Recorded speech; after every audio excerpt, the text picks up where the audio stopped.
Hello, ladies and gentlemen. My family laughs at me whenever I say. My daughter asked me the other day, "But why do I always say ladies and gentlemen?" But I really like that. I don't know, it's just a normal way of greeting people. Today, as you can see, I'm sitting with Imbo Kodo, one of the strongest women that I know growing up in New Brighton. I've seen Lerato. I think I've started meeting her. I met her in 2002. Sure. Must have been 2002, Youth on Call. Yes, youth on call, yeah. Yes. And I'm happy that today we're sitting like this to have a conversation about who she has become since, but also I want to find out more about what Lerato does and what makes her to be who she is, Mrs. Fekisi. Welcome, Lerato. Thank you so much. Kunjani? I'm on the grey couch. No, it's And like a first red time- couch. and it's the first time we're Thanks, using yeah. the grey I love it. It's couch. so nice and comfortable. It's relaxed. I like it. Yeah, no, Yeah. thank you so much. Yeah. There's a lot of things that I want to talk Sure. to you about, but more than anything, I really want to listen. People do not know your inner working. I know you to be a very intrinsically motivated person, but I want you to start by just telling us maybe your upbringing. How's the family like? Ukhula njani? How's the structure, and how far can you take us back? Yo, I was actually thinking about this week actually, where how my upbringing played such a huge role in who I am. So when Dikula in a family of 4 kids, I'm the youngest of 4, two sisters, 1 brother, and I'm the last born. So in the Kule hostel, actually, my mom was very much involved in terms of politics, and so from a young age, she had to let us grow up in hostel because she was pursuing her political career. Is it? So yeah, Oh, so she was come on, a big one. I did not know Yeah, that. a big one. So grade 1, grade 2, and then say crew in East London. So I spent the better part of my life in East London. Like when I drive past East London, like my heart just beats because that's really where my formative years in primary school were. And then in grade 3 in Ayage KHS, where I was in hostel up until grade 7. Hostel was a good thing. I know like when people talk about hostel now, they're just like, I would never take my child. But I think the one thing that was nice about hostel, we all had a similar struggle. Like all our parents dumped us there. So we didn't feel out. We didn't feel like our parents didn't love us, because the more you talk to people, the more you're like, okay, and that's why we're here, and that's it. And there's nothing more to it. So I never felt like, people always like, when I was at hostel, dinner at 8. And people are like, didn't you feel like neglected? I'm like, no, I wasn't, because everyone around me had similar stories. And if anything, we found solace in each other. But okay, you know what, our parents are working hard for us, and we are here now, we're forming our own families at the hostel, and we made it work. And how old were you when you made that rationale for yourselves? I think maybe like grade 4, I think. Yeah, grade 4, grade 5, I'd say. I'll be like, okay, it's nothing abnormal. I think obviously when I got there, like in grade 3, I was just like, yo, because obviously I'm crying, I want my mom. I've never been separated from her. And then like grade 4, grade 5, it becomes like a normal thing where it's like, we call the hostel girls and we stay in this place, and these people have got their parents. But it was never a thing, I don't know, lie to you, like where I felt like these are day kids and they've got their parents every day, and my mom comes like once every second weekend. Because the hostel structure was such a warm place. And in that time, in terms of like racial, we ourselves and the white pupils, was another thing where like the white kids are privileged, because I said hostel, so they can't be privileged. So I never knew what white privilege was, because they were in the same struggle as us. Yes, and also you get to sort of fight about the same things. You lack almost the same things. You sort of meet the personality as opposed to just the racial undertones and things like that. So my husband always laughs, because I'm almost like, the race thing is not a thing for me, because I grew up in hostel with them from grade 3, and they were part of my everyday life, and they had the same struggles as me anyway, so I never saw them as superior to me at all. And then so I was at KHS, which was in King Williamstown. I grew up very close to my brother because he is 3 years older than me, and he was in hostel as well. He started hostel when he was also 7. So he became like my heroine because I knew that, okay, there's someone also struggling with me. So I'm being done to up a king. Okay, in Kafarian, eh? Kafir in high school, Oh, yeah. And it yes, turned to yes, yes. Kingsridge because the connotation of Kafir, so eventually changed it to Kingsridge because yes, people yes, yes. complain about the Kafir Kafarian. connotations too. Oh, yes, Yeah. yes, yes, yes. Let me say something that I don't think I've said it publicly. Yeah. I grew up obviously in Kingdomstown, Yeah, Ezwelicha. yes. And we would get lessons on the Lelo Higher Primary School, which is Zone 9. I got a scholarship from Telkom. Wow.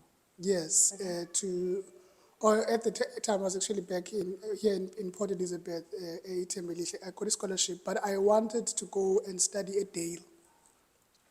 So with my cousin brother, after getting that letter of scholarship, I went back to King Williamstown, and then we walked, I was probably 13, 14, we were 14. We walked from Ezwelicha, we had Dale, to show them, look guys, I want to study here, I'll be paid for by Telkom. And Telkom would have paid everything, but then I was dismissed by an administrator. Like a secretary, a white lady. No, it's we basically have closed all registration and things like that, enrollment. I would not have known then that this is an administrator. I needed someone who's older who could have actually come and said, look, okay, give us the time so that we can come back. And then the young us walked away with sort of tails between our legs.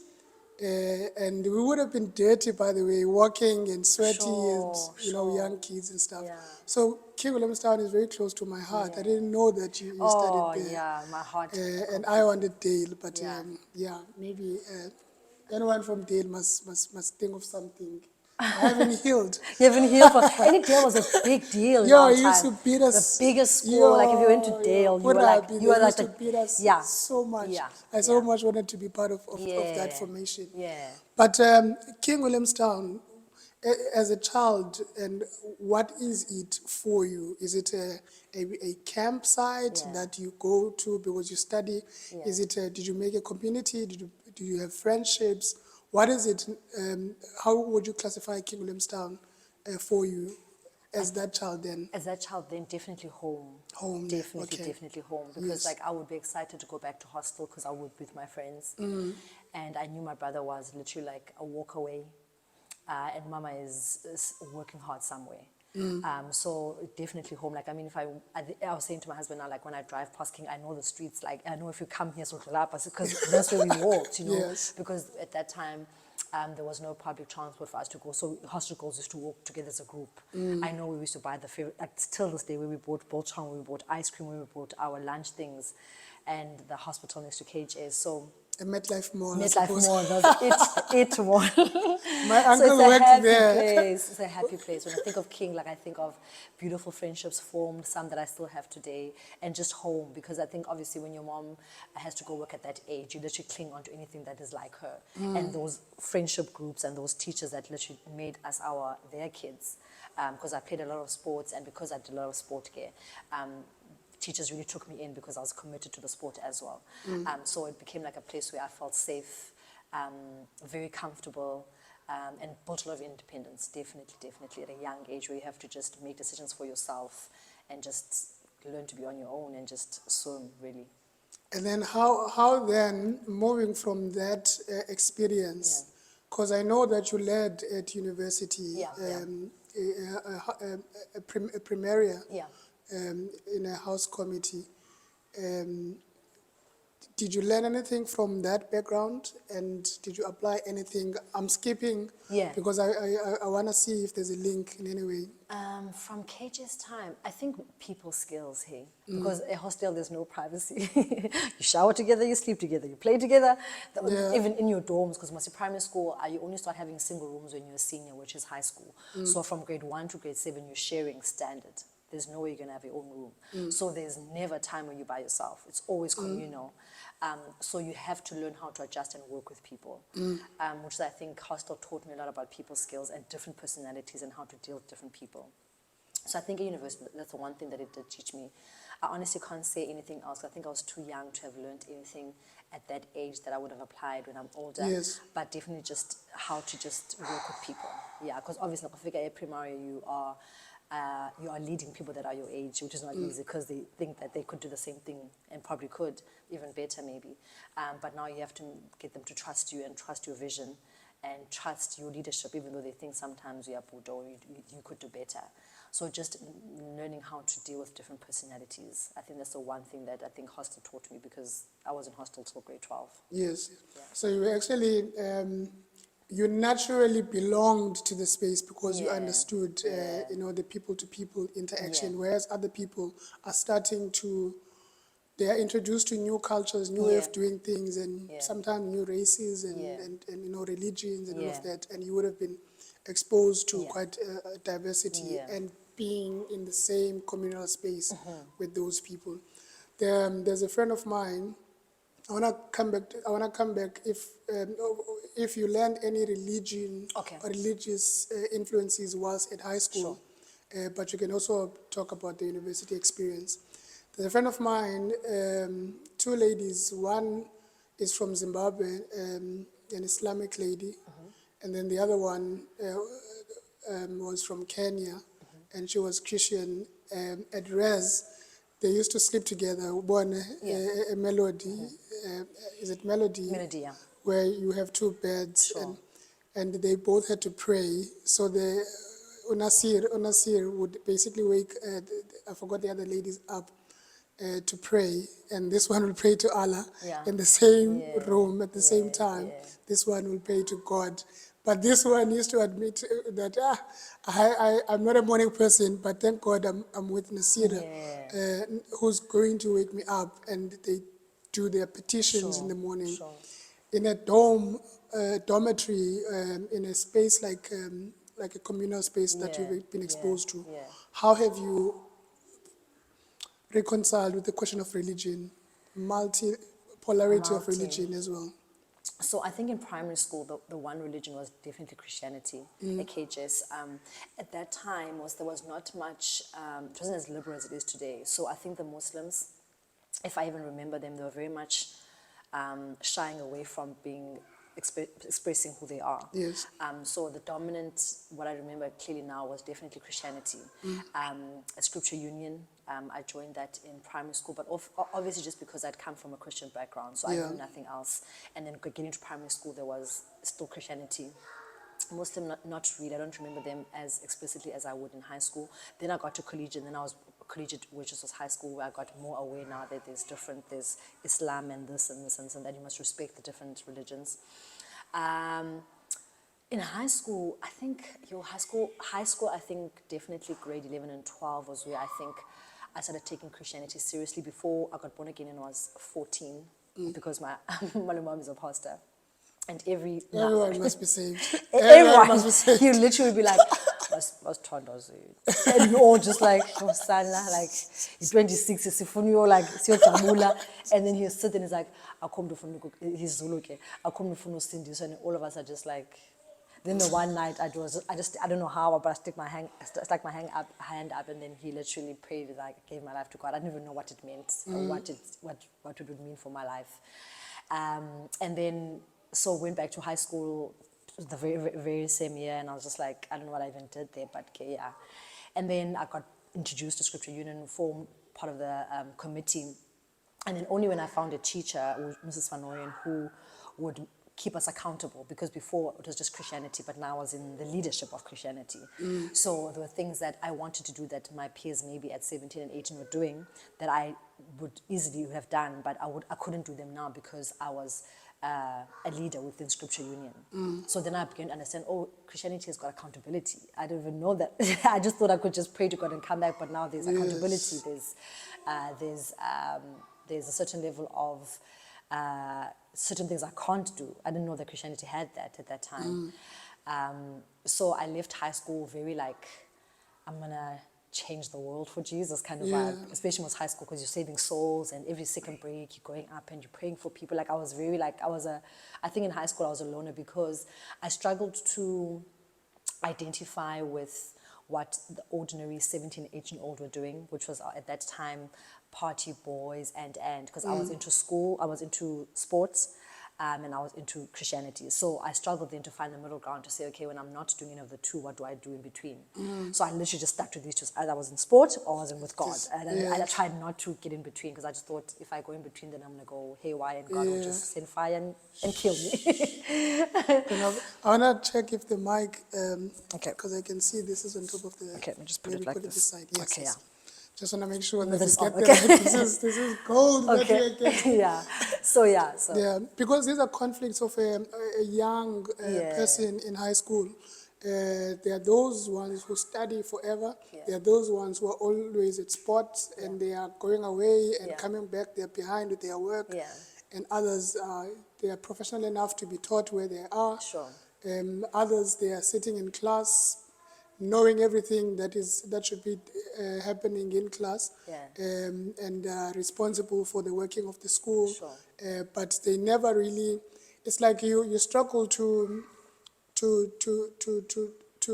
fully develop at that time as a well-rounded person. Definitely. But when you start making these connections retrospectively, you're helping those that are still in those spaces and that do not know that actually it gets better. Actually, you grow up and you get to make connections once you are older. Steve Jobs says the dots only connect backwards. When you look back, it's not when you look forward. So true, so true. Yeah, and then the Christianity you took, I met you, we Youth on Call. We used to have it on Sundays at 2 p.m. in New Brighton. Different denominations would come together, different denomination youth groups would come together and pray, have activities. That's where we started meeting each other. I was at Victory Ministries International, and others would come from St. Stephen's, and others would come from different spaces. How did that affect the kind of character that you have today, that amalgamation of different entities? Oh, that was really, really nice. Youth on Call, I think I was probably like doing second or third year. Mom again was, she was living in Cape Town at that time. So I was close to a family that was in New Brighton. So I would go to this family every single weekend, and that's how I was introduced to Youth on Call. I think I met Sylvester around about that time. So that was really nice. I think when you grow up in a girls' school, you don't see much boys. So now, of course, none at all. I think it's like a privilege when you see one's like, hey, here's one. so even I dated late. Everything on mine was very much late. Bloomers. Late of the latest bloomer. Because I was just like, boys bring babies, so I don't want any of that. So for the first time now, I got introduced to boys, or men at least, boys, men that loved God. And because I think there were a few girls that I was close to in Youth on Call. Most of the time I was surrounded by who I saw as like, okay, these are a young men that love God. And it was the first time I was seeing that, because I was coming from a girls' school. I always saw girls loved God and very fervent for God. So it was very refreshing for me to see young boys that I had no ulterior motives. Maybe they were not stated. They were not stated, Not so I obvious. think even them, even us, at that time, we also were the high school Christian guys and went to church and all of that. And then now, for the first time, I'm not speaking for Omtet or anyone, but certainly from my perspective, then you start also meeting with ladies and all of that. We would not state everything we are thinking. For the fear of being judged. And going to hell and going burning. to hell and burning. I don't know see the devil yet. They put the fear of the Lord in our From heart. the word go. Yes. So one brother, and that's it. So that was really nice, Shem, to read. And also, Nancy Victory at that time, I think, for his people during high school, and then I got introduced to a Victory ministry. So it was also quite nice to move from high school. I was always worried about, will I still cope as this sister on fire when I get to varsity? Because I heard varsity, it's freedom, do what you want, boys at your disposal, everything's at your disposal. So I just thought to myself, will this fire die out? And then luckily within my first year, I was introduced to this family, and then quickly the colors about Bingela quickly, which I appreciated. And even then, when I was introduced to Christianity, like top grade Christianity, yabo, where it was not really about grace, not really about the love of God, but just the fear of God. Yeah, no. Fear, I feared Yeah. God with my whole heart. Like if I did anything wrong and God would punish me for this and this and this.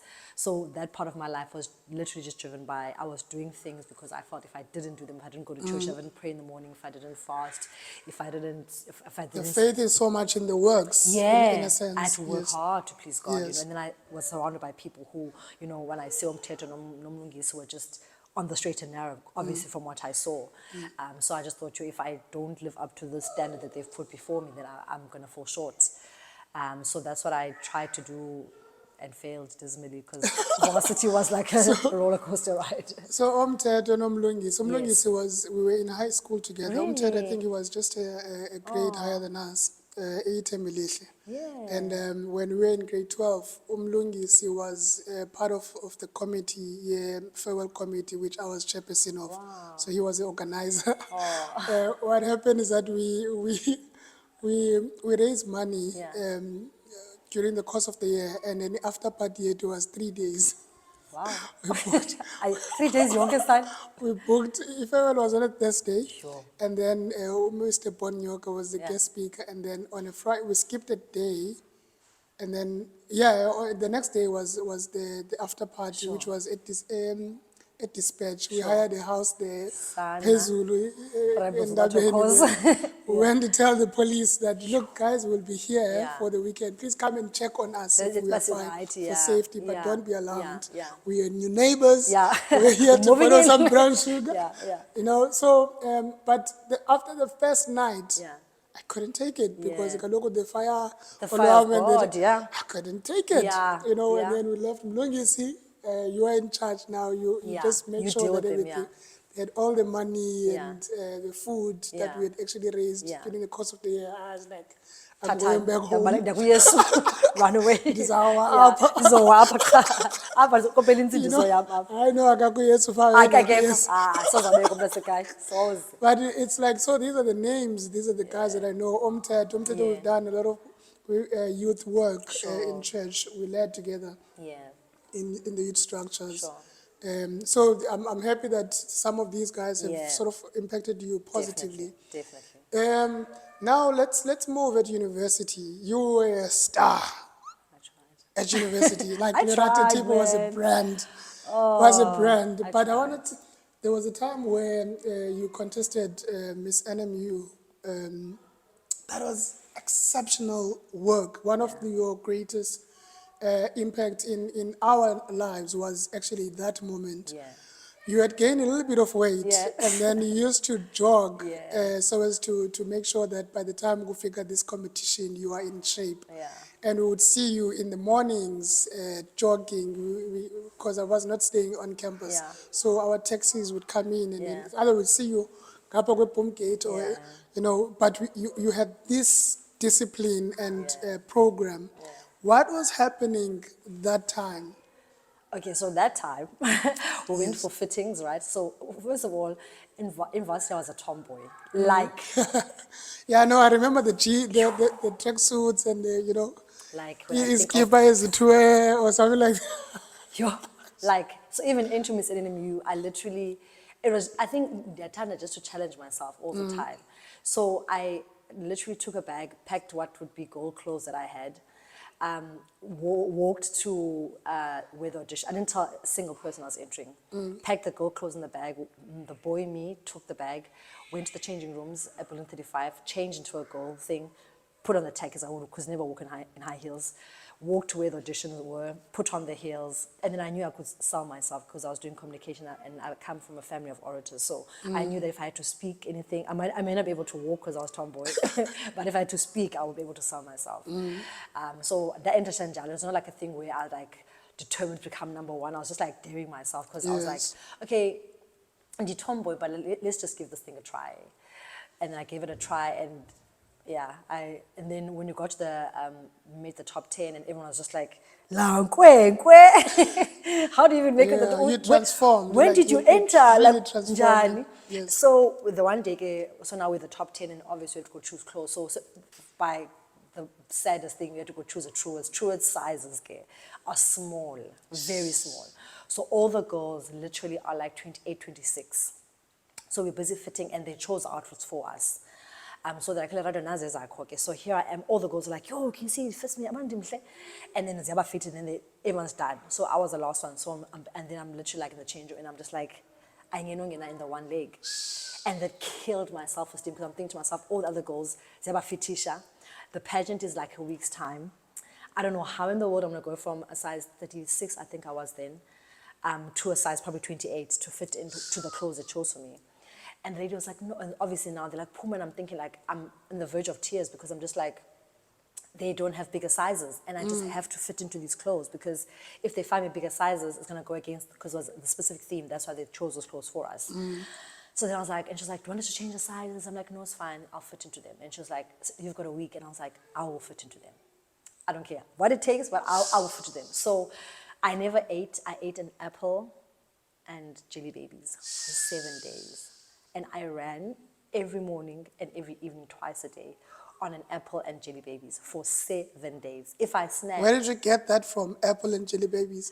I wanted to have sugar in my body, and then I wanted to make sure that I have something that's like nutritious, so the apple was the closest thing. So this was you thinking... This is just my thinking, okay, a fruit, I've heard a food, apple a day shouldn't because a doctor pass away. out. So, and then jelly babies, I had heard from friends, but they've got less sugar. And then normal like chocolate eclairs, whatever. So I was like, okay, I know that sugar's less. And even if I've got sugar in my system, I'll know that I've burnt in the morning, and then I'm going to go jogging again.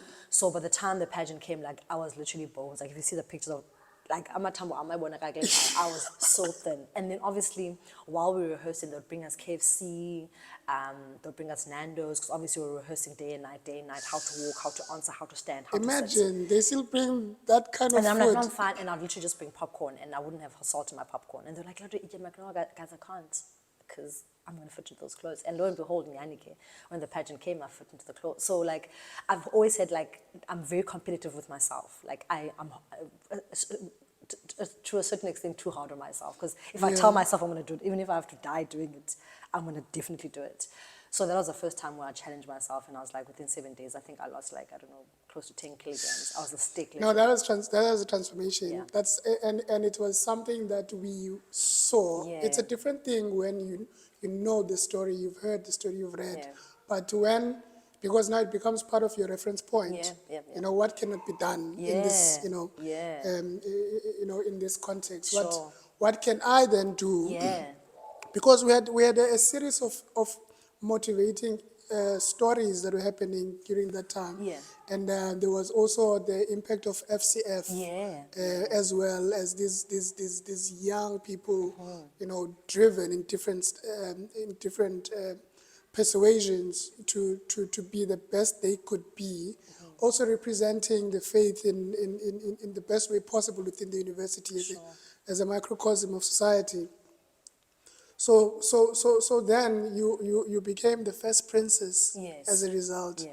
And then also because I think number one, what do you call the one who won Miss NMU. Yeah, Miss NMU, you had to go away, and then you actually sort of served the whole Landuk. That was a blessing. Too like much. how do you reflect on that? That was crazy, because when I entered saying, okay, initially I was like, okay, I'm not going to, like, I'm just doing it for fun. But I never played to lose. And it's such a good and bad thing, because I never played to lose. Yeah. So by the time I had seen the other girls, I was just like, in fact, I can win this. In fact, I'm going to win it. Of course. Because I don't play to lose. So already I was just like, okay, so top 5, we're definitely going to make top 5. And if there's questions, I'm definitely going to kill those questions.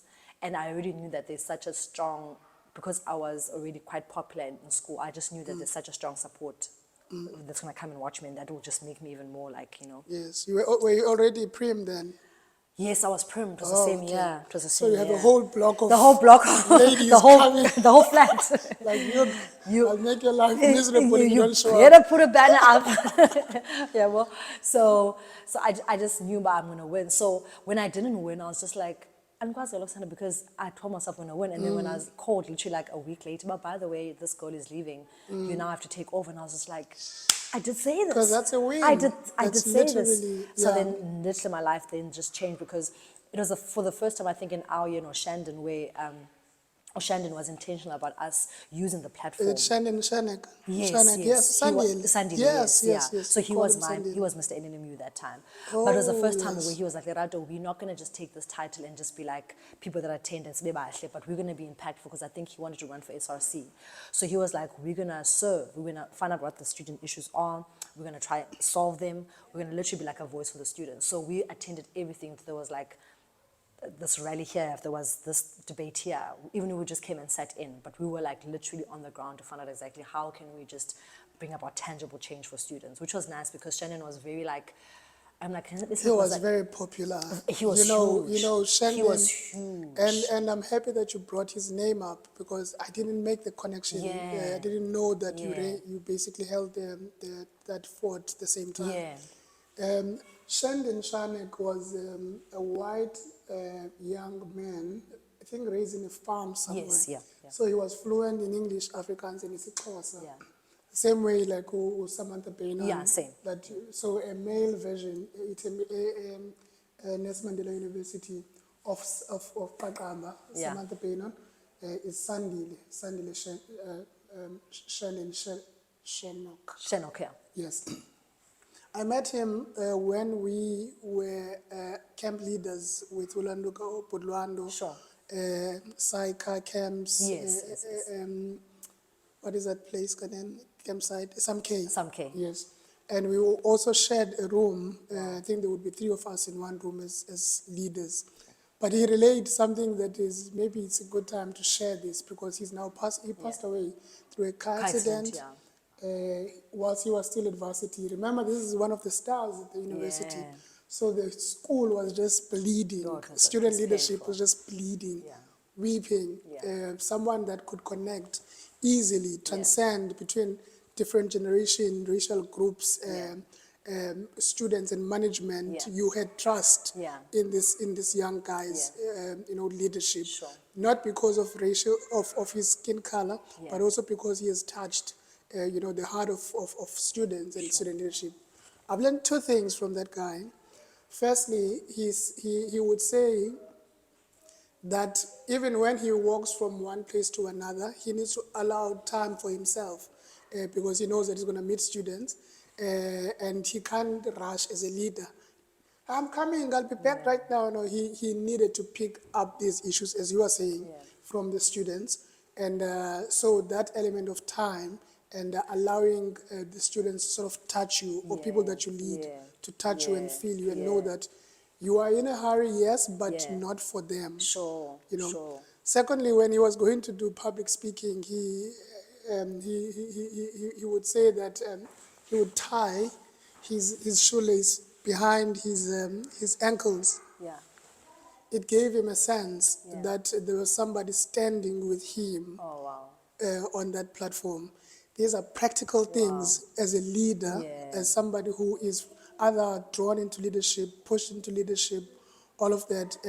You need to deal with your weaknesses, and knowing your position, your positionality, and using it, effectively. And this is somebody whose light was just, cut out like that, as we were still sort of in university. So I'm happy that you brought that up. Gave me a moment also to reflect on his life. But I want to go, because now I know that we probably will have to rush for time. But I want to go now to the kind of work that you do in media and communication. You are an award-winning journalist. You are also an award-winning, entrepreneur. So this is somebody who has impact in society. Tell us, how do you approach your work? Okay, so the media space is very competitive in this way, ne? You are only as good as how many times people see you on television. Fortunately or unfortunately, I'm in TV, and we are competing, even though we're one SABC family, but you're competing with other provinces, right? So they have to constantly see you on the screens for them to remember you. So getting onto SABC is probably the toughest part. But then once you're in, it's the easiest part. But to maintain yourself within SABC, like Griselda Lewis has done for so many years, has done because she's been intentional about making sure that when there's a big story, she puts her hands up. So what has, I think, helped me within the SABC space is just being intentional about making sure that when there is a big story, I'm like, can I go try it out? As probably scared as I am, because within the media space, we don't go out to stories if there's like a gang violence and we've got bodyguards. You literally, we are against FUBA. You don't go to a fire with fire people. We are against FUBA because you're driven by the desire to tell the story and to make a difference for the person, who's been affected. So you've got to be intentional about saying, as tough as it is, I'm going to tell the story. It's scary very much, especially now with all the stuff that's happening in PE and how unsafe PE has become, to put your hand up. But you realize if I don't put my hand up, then I stand the chance of being forgotten, which you don't want, because it can happen so easily. And also, I forfeit the chance of perhaps making a difference in telling the people's story. I'll give you one example. There's, and also, you have to not be an emotional person. You literally have to be like sensitive. Yes. Like, I'm not an emotional person generally, but media's made me worse. You must be an Like, iron lady. You must be now. an iron lady. So like, they took someone who was an iron lady already, and then they just made me worse, because you cannot put your heart in anything, even in things where you see, but I want to upper, this person is so wrong. You know, you've got to remain objective at all times in the questions you ask, because your questions reveal exactly what your thinking is or where you want to take the story to. Yes. So an example, I think it was last year, yeah. So we work one weekend a month. So we're sitting and we think, okay, it's close to the end of the day, we're probably not going to do anything. And then we get a call that there's a fire in Woma Township. So we rush there, and then we get that the house is literally burnt down. But there's this child, Omenga Pand, and then they say she's the only surviving child. Her mom, dad, siblings, and her niece, who was like 3 or something days old, passed on. She only survived because Mama to buy bread. And then as she was walking out, I think gas, and they all burnt down. So then you asked to report live on that, and she's the only person there. So now I have to take this child, who's probably like 15 or 16, and ask her how she feels, because I've got to tell the news. And I've got to put my heart aside to say, okay, this could have been my little sister who I'm interviewing. And I mean, to ask her how she is just out of this world. It's crazy. But you've got to do it, because you've got to put Isfuba Sago before your heart. And then the craziest thing after that is that while we interviewing her, and she's obviously quite emotional. She was literally like in a daze. She didn't even know where to even start. But you have to like push her, like tear her, like speak longer sentences. Don't just say I'm sad. Don't just cry. Like you have to stand there and persuade her to say something, because you've got to get the news, you know. And then while we're standing there, there's this dog walks past, and it's carrying something in its mouth. And she had told us that the forensics had come, just a few hours we had come. They were able to find some of the bodies, but they couldn't find the niece. And the dog had carried that niece in its mouth and was literally walking past us. And I was just like, and then you have to go home and act like nothing happened, chase the deadline, which is 7 o'clock, make sure the news goes out, and then just go about your life like nothing happened. So people like to think that journalism is like, it's fun, but it takes so much out of you. Like you do stories that literally leave you like scarred. Oprah once said that the reason why she left journalism was that she couldn't go to a situation and then just leave people the same. And that's why she started the talk show, where she felt like there's just so many social ills, and then she would cover them but never find solutions. So with the show, she was able to at least bring about some change.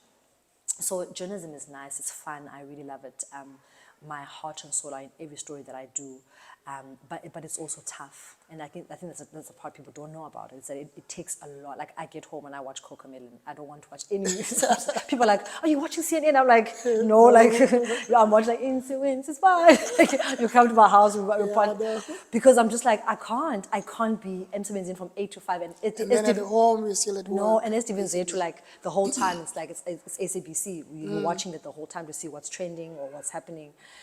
So that it really takes a lot out. And like currently now I'm doing the Omotoso case, and you have to be in court, and Nalapo be objective, because I can't. Omotoso case. Yeah, I can't get there, and the things that I feel about the case, that I feel strongly about, But even in court, when I listen to these young girls who are like a young Lerato testify what happened to them, and I mean, Cheryl Zondi was speaking about how she was allegedly molested from age 13 until 18, and I'm thinking I was once 13, you know, and 13 was my most innocent age.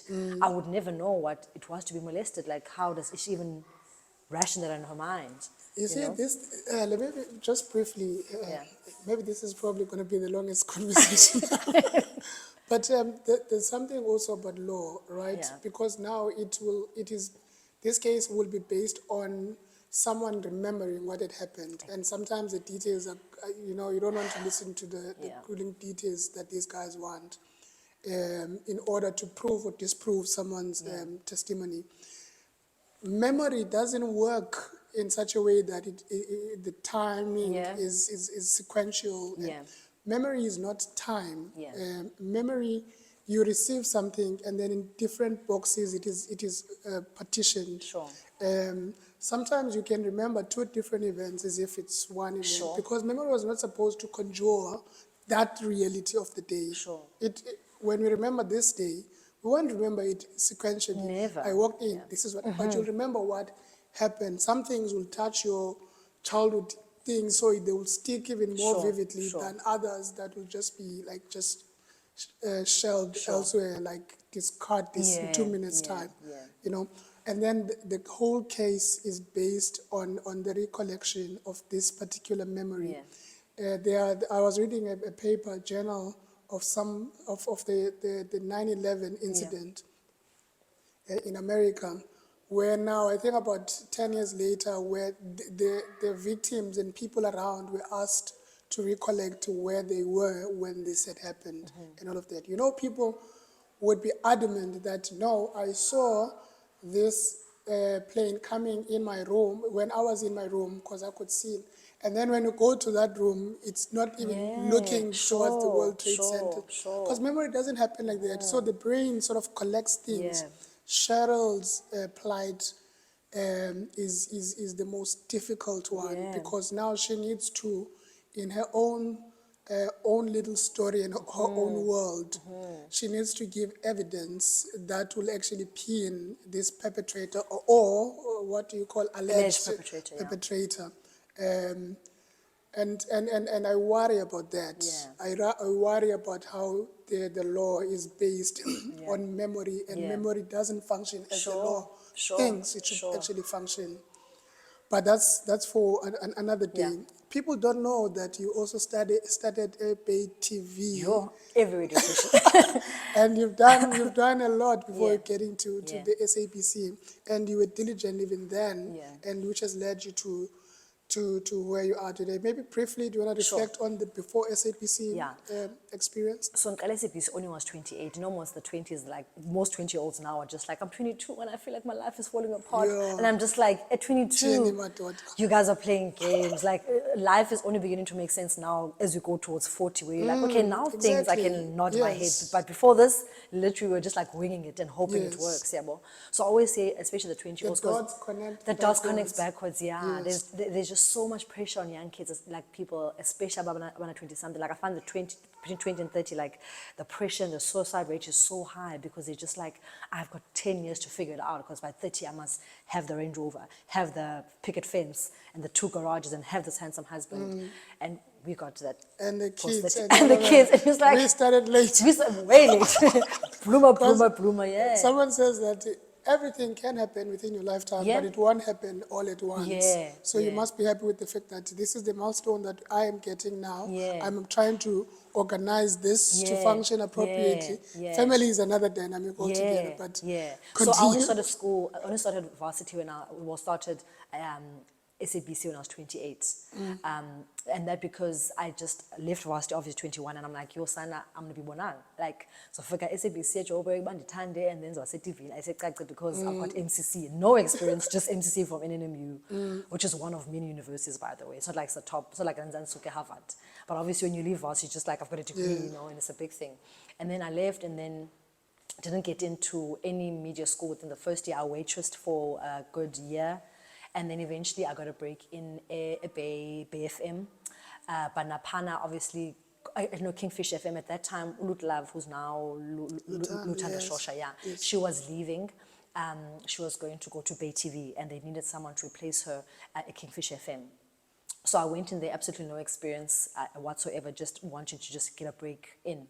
And then I made coffee and tea for the first 5 or 6 months because they just didn't believe that I could do it. They thought that I talked too fast. And obviously radio must be very articulate and slow, and they must hear you because you story of the mind. And then eventually they gave me a break and they told me to read the news. Once I did that quite well, I had to do that for a good six or so months. They were like, okay, let's try give her a show. Then they gave me my own show, and then eventually they were so impressed I joined the breakfast show. So if you join a breakfast show in any radio station, you're really good. Yeah. Because that's like the biggest following is breakfast show. And then from there, I went to BFM. Napana, because I obviously had a show at Kingfisher. They're like, okay, obviously you've done a show, you know how to produce, you know how to script, let's give you a show here. Co-anchored with Uluzuko. He was really good in terms of mentoring me in that space. And then eventually had my own show, music show. Then from there, this is all within the 8 years. Then from there, still no break. I mean, I thought if I did 2 community radio stations, surely like something will come. SAFM or like 5FM, which was big that time. Like, get why isn't on calling? But I had like one listener, like BFM, like this one granny would be like, I can see for you. Like she was the one person that at least I had one. But like, there was no one, anyone could hear me because BFM was so small at that time. And then from there, I heard, then from some reason, someone called me. Basically, they were looking for presenters for this new girl show, Bay TV. And my name had been shortlisted. And I thought to myself, like, I've never done TV before, so maybe they had heard about what I did at Bay TV and I mean, BFM and Kingfisher, and that's where they shortlisted me. Then I was chosen as a producer of this girl show. It was called Girls Night Out at Bay TV. Was there for, normally at Bay TV, you do a good 6 months or a year before the big guys, SABC or ENCA takes you. So they always say I broke the record. I was only there for like 2 months, and then the internships opened at SABC, and I got into SABC like that. So I always tell people about that 8 years was so beneficial to me because at that time, my parents, one is an academic, one is a politician. They never understood why I chose media. And I would tell them, but like, guys, I'm gonna make it in. And like, you can imagine parents waiting for 8 years. I was not being paid. I was waitressing and doing radio and TV the whole time. So in the morning, I'm waitressing from like 8 until 12, quickly change, go to Bay TV, come back, and I'm using public transport because my parents were just like, if you're gonna make this thing work, you're gonna make it work yourself. Because we've been telling you, go to Joburg, go find a 9 to 5, like do a proper job. This presenting and radio stuff where no one is paying you, it better tina financially. And we've been saying, go get a job. And I was like, no, it's going to be media, nothing at all. So a good 8 years of just what I call now, I think, character preparation, where I learned the importance of just being excellent in the small that I got then. Like I was saying, I had like one listener, but the Holy Spirit would always convict. And I'm sure that's an exaggeration. No, it was really bad. Not just one person calling in. No, but like one person, like I would have this thing where they would allow me to like ask listeners to say send a message, and for some reason I'd be like, we're gonna have more just now, and then I would just keep on refreshing and there was like no one coming in, and I was doing the top 10, so I would think that, okay guys, so you should comment and say I think this is gonna be number, but like literally I'll just refresh and refresh. Eventually I asked my friends to literally like WhatsApp in, because I called WhatsApp. So but I had to learn the importance of just being diligent in the small. So I gave myself to that one lady, I gave myself to the Kingfisher listeners or Kingfisher brand at that time. I'd make sure that, if the scripts have to be in at 7, even if I finish waitressing at 12 because I had to clean the tables, by 7 o'clock I've emailed the script to my producer, because come whatever time we have to do a breakfast show, and I'm the producer and then also presenter. So I was diligent and excellent in everything I did while still at these small radio stations, which helped me because I always tell about it, SABC, like as much as you're coming in there and you're an intern, there's this expectation that but this is a national broadcaster. Like I can make a mistake at BFM and my boss will just correct me and just send me a WhatsApp, pronounce this word like this, don't call it this. This is not the president, this is the deputy president. But like when you're on SABC, even if you're an intern, you've got to know who the prime minister is. You've got to know who the president is. You've got to know who the SSCP leader is. You can't just be guessing there, because one mistake and you're trending. So I really do thank God for the 8 years, as painful as it was to like my parents just saying, well, like, when is it going to happen? My siblings doing very well in their careers and being the last born, everyone's just like we've been waiting for you to break it. Like, you've been saying. But at least he loves people like guys. Yeah, at least that means, okay, guys, let's just give another 500 rand to get us through another month. Just to buy it all because, wow, yeah, more. But it was the best 8 years because I learned so many things, especially about character, man. Because obviously you get SABC and like you are now, you know, about to recognize you and they know you and you have some level of fame, but like it never got to my head, you know, because I know what it was like to struggle for it, XC.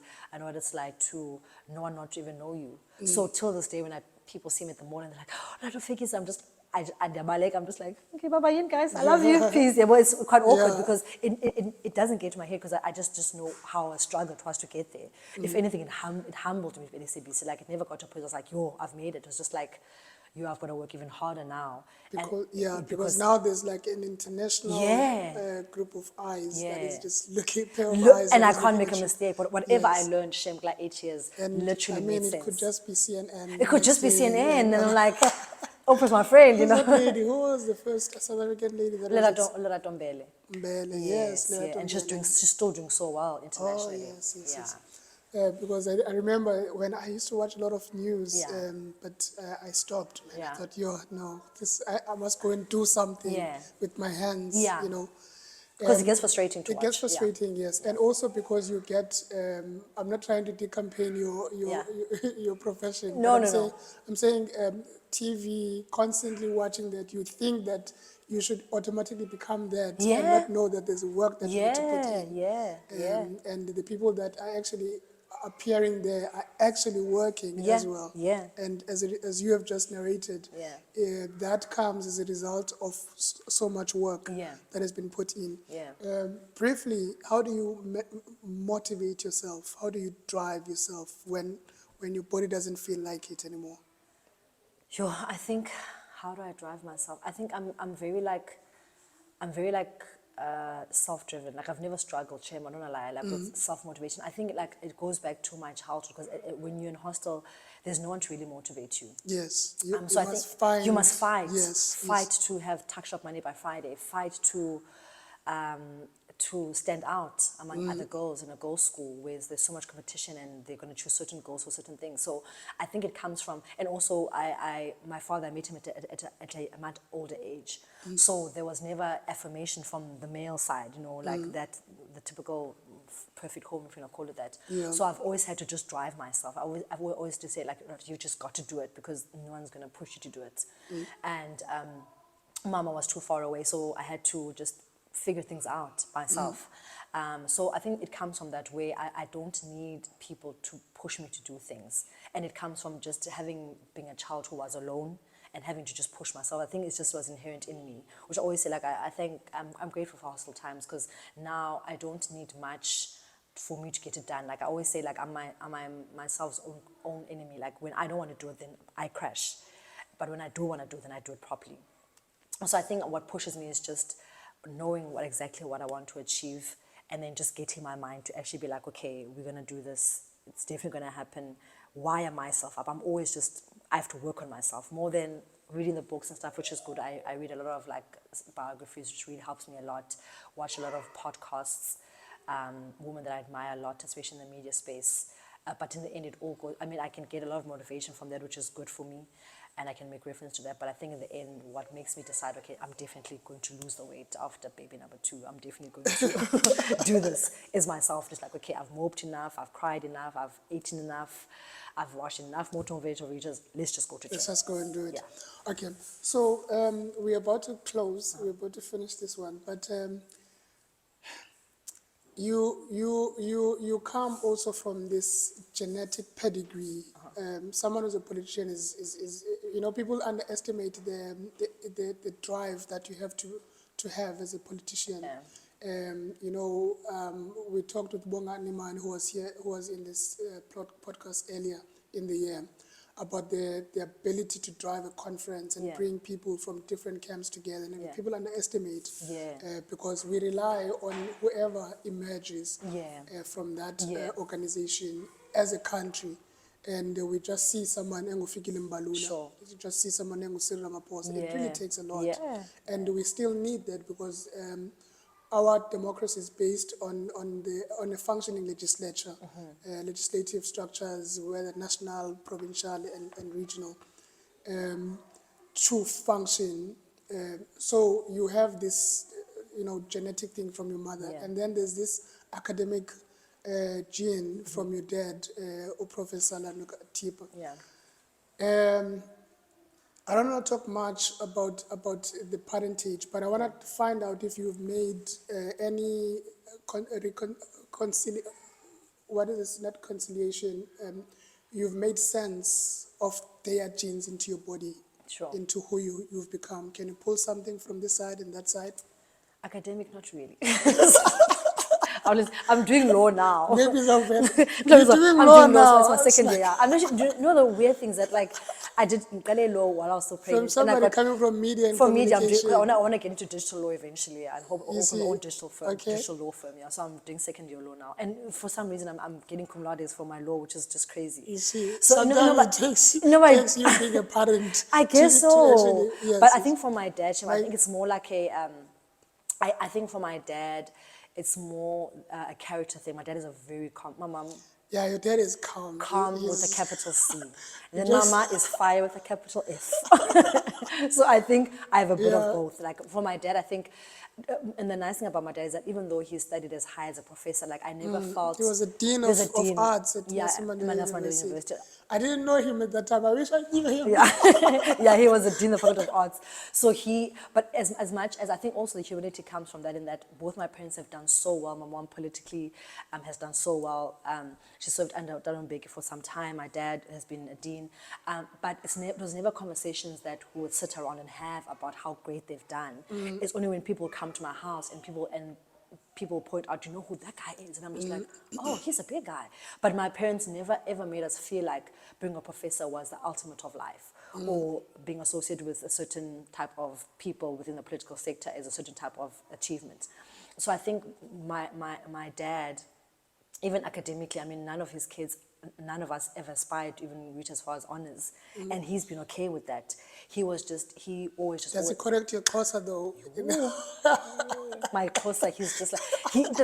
I'm his last born, and I think I'm like his favorite child, I always say, because my Xhosa is really bad. But like, he would be like, Sisi Nxalela, you actually, like, he was like, I listened to you, Zol, you're doing so well. I feel like your Xhosa has improved so much. He's always so kind to me. He corrects my English. He feels like he marks my law papers, and he's just like, he feels like I must go back to collegiate because my English is so bad. He's like, your writing is putrid. I don't even know how you're doing law because you don't like reading. So he critiques my English more than my Xhosa Sam. But like academically, Shem has never been like, guys, definitely I want another professor. No, I think you will end up there. You know why? Partly because academia is changing, is transforming from just being a dull place that is not touched with society. And then it's also trying to reach community and entrepreneurship at the same time. But then again, as we grow as society, we get a little bit more interest once we are clear, interest in education once we are clear about what our inquisitions are in life, what do we want to know about, you know, this is a conflict in my mind. I wonder how, okay, maybe let me just study this as you grow older. But this thing of growing up as a teenager and then after that you go to university and complete your studies is not realistic. Because then anyway, you just choose what you think, what was impressionable to you earlier on. It might not be what you really wanted to do. Even if it was media, the majors would have been different knowing what you know today. But I think this law thing is going to spark another sort of intellectual thing, you know, empirical exploration. That, you know, so I hope so. I'm able to see that. But then lastly, you know, we're going to conclude family.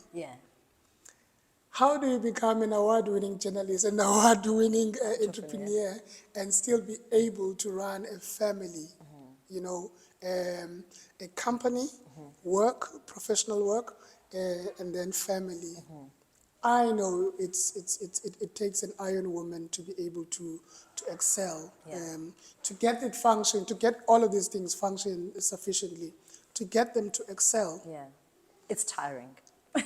And that's the honest Yeah. truth. It's tiring. Like I've had to have days now where I'm just like, I need to sleep because it's tiring. Yeah. It's a lot of work. Yeah. It takes a lot out of you. Like obviously this whole Mbogodo thing and like keep going. But when you crash hard. Yeah. So I've had to learn Shem because I keep going, and I'm gymming and I'm this and I'm that.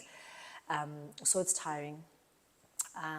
But what I think I've learned is just to be able to first have a good support system in that I've got to make sure that my home runs properly. Yabo. So getting my kids into a sleeping routine. I know it sounds very like minimal, but my firstborn now used to sleep at like 10 or 12 o'clock until I realized the importance of getting her to bed at 8. Yes. So I can spend time with my husband. Yeah. Because that's an important part too. That's great. I'm Because sure- I'll get to bed at 12 I'm and sure I'm like, Mr. Fekisi I love is- you, bro. I see you. I see you still cute.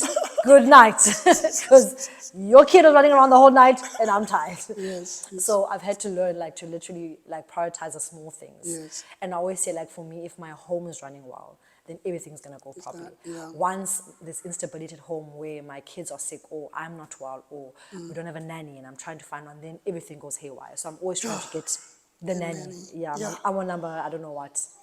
So like just getting like I've got a stable nanny and I'm like, God, don't send another challenge to the nanny now. I've fought that challenge. I've Yeah. defeated that Goliath. Don't bring another one again.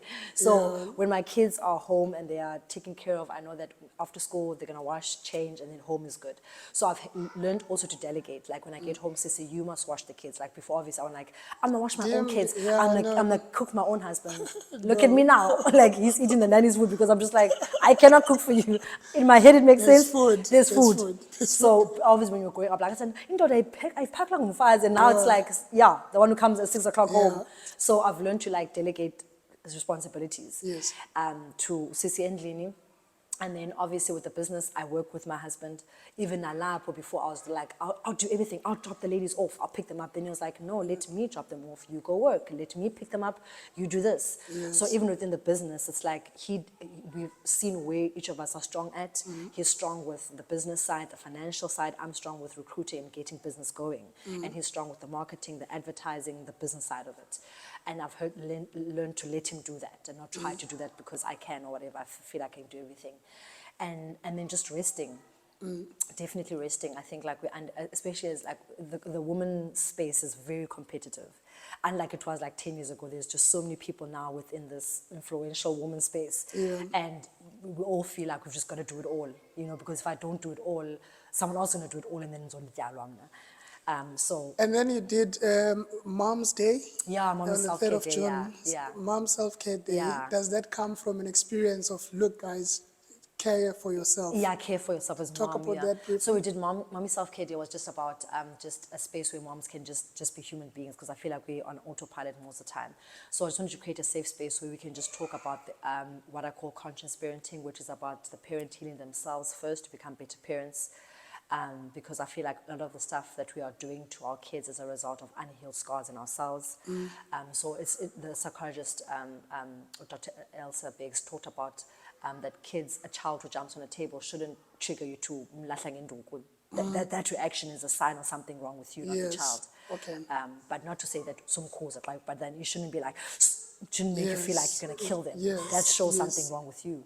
So that I just wanting to A make child sure. is just being a child. A child, And yeah. then- It but then now shouldn't there are make these you like want to triggers. kill Yes. these triggers. Yeah, but also Yes. just speaking to moms and hopefully dads soon about the importance of healing yourselves because I really want us to raise better kids. I mean, we are triggered by so many things. So it was a space for us to relax and just paint. Siyagrow. And we need to heal. Yeah, well, so there's a space just for moms to Yes. just know the And importance of our healing. parents, man, our parents have also gone through so A much. lot. Their parenting was also based on responding to Yeah. the current issues of the day.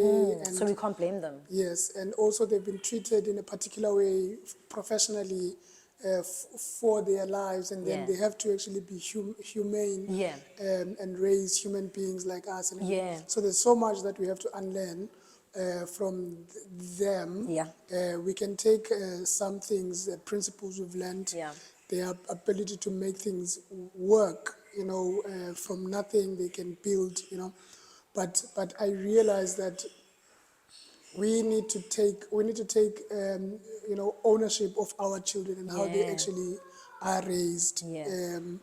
because it probably is different than the way that you have definitely. raised altogether. Definitely. But that is already another win that you've done. It's difficult to have to run a family unit and still be all the other things that you need to do. Are you going to do any other event for Mom self-care stuff. day? I actually wanted to Yes. share, but I actually realized like I'm actually quite tired. I feel like I need to rest Maybe now. next year. No, next year. Next year we're Yes. going big. I mean, it's big, good to keep it once a year. Yeah, well, Not I'm even- going to keep it. Yes. Initially, I was like, let's try push for 2, but I was actually just like, you know what, like I can really feel the year-end fatigue. And for us as journalists, this is our peak time. Because Yes. this is when the drownings happens. For some reason, like the universe is like, okay, let's just wait until the end of the year and have fires and have people drowning. So this is Yeah. our busiest time. And I know that from September onwards, And summer there will be snakes and there's everything, yeah. dog So bites I'm and like, all of those things. it makes sense, the ambition side in me, but I think I'll leave it for next year. And obviously next year when I go bigger and better and try and involve the kids as well. But yeah, just for this year, I think the one event was fun. I think it went really well. I mean, we sold out within a couple of weeks after posting it, and it was a success, definitely. And people were like, no, we need, and we please have more. People were asking for more afterwards. Everything she touch is gold. We try. I'm worried about the sound because we have kids who are Yeah. playing and there's like a daycare center. No, there is, definitely. But we'll be fine. I'm sitting with Lerato Fekisi, one of the powerful women that we've grown to appreciate and see on TV. We have not heard much about what she has done before getting onto the SABC, and hopefully this episode has opened your eyes towards who this Mbokodo is, an award-winning journalist and entrepreneur, and someone that still needs to wear a clear, a duke, and still get the house running with the support of Mr. Lerato Fekisi, a good friend of mine. Yeah, You know, loves you through and through. So we appreciate this conversation because we know the young girls, the young boys who do not know how to unstuck themselves from where they are. First things first, you will have to look inside yourself. You have to build yourself up. We've heard the impact of umama or the upbringing of a family is going to be very important, or you find those people that will actually affect you positively. But then you have to have internal drive, you know. You can take anything from social media. Do not take things that poison you, so that you can try and see the best that you can ever be. And following people like Lerato Fekisi would actually give you a sense of how to build in life, of how to actually go for your dreams and actually get to a point of success. She is one of the guys, one of the ladies that will be driving big business that won't only be regional but national. And we'll see now with the BRICS and the trade corridor that is built in Africa, there's no reason why, say, post-40, we're also in that market and putting a product out, whether it's a service and things like that, that goes into that market. And this is one of the people that will be driving that. She will be driving the conversations in the country and Africa and beyond, because you can see, you can trace, you can connect her dots. But I wanted to conclude and speak to anyone, young people in high school, in university, especially those who are leading others in those spaces. How do you make the best of that moment? Yeah, I think especially those that are within a leadership space. I think Olam spoke about Shandon and how Shandon was always in touch with humans. I think even within the business side, within the work side, anything that you do, man, that's connected with making a difference in someone's life, anything that you do that's connected with lighting someone else's light, like in all that I do, whether it's business or SABC, there's a human element. I'm huge on making a difference in people's lives, no matter how small. You don't have to wait to be like a Beyonce. Like, the fact that you are alive, you are a brand, and take that brand seriously. That's one thing that I'm learning, I think, in the phase of my life that I am now, that no matter how small or big or following you have on Instagram, that's not really a depiction of how great you are or how great you're not. But the fact that you're alive and you have a story to tell means that you matter. So you are a leader, whether you are leading one person, leading your own life. So take yourself seriously first. Take your brand that is you seriously. and make sure that in whatever you're doing, whether it's leading your community, leading your family, that you are being impactful, that you're being significant, that you're making a difference, and just keep on going for what you want. It's going to take time, but our journeys are not the same. Some people will get there within 2 days, others get there within 2 years, but it's going to happen. But just remain consistent, remain consistent in that thing that you know you are supposed to do. And just don't stop until you get it. Keep on going, keep on going, keep on going, but remain consistent. And read a lot. We don't want a generation of people that don't read. And when I mean, we don't mean like going onto your phone. I mean, take a book, challenge yourself to read a book a month, read, be well read, because you're going to enter spaces globally where people are reading and speak about global issues. So read as much as you can. Surround yourself with people that are greater than you so you can learn more than you don't know. And just keep on going for what you want and never give up, because it's just a matter of time. If you remain consistent and diligent and excellent at your brand, eventually someone's going to notice you. I'm sure people don't see the tomboy in her. No, what is that? But thank you so much, a Lerato, pleasure, for man. coming. Thank you, and I man. know that you have lots to do, and we've taken a bit of your time. It's all good. But I think she will come back when she wins another award. Yeah. And then we're going to talk more about the success that she's actually leading. The kids are now sort of telling us it's time. It's time to Let's go. Okay, bye-bye. Bye, thank you so much. Girls, how are you? What are you guys doing? You guys having fun?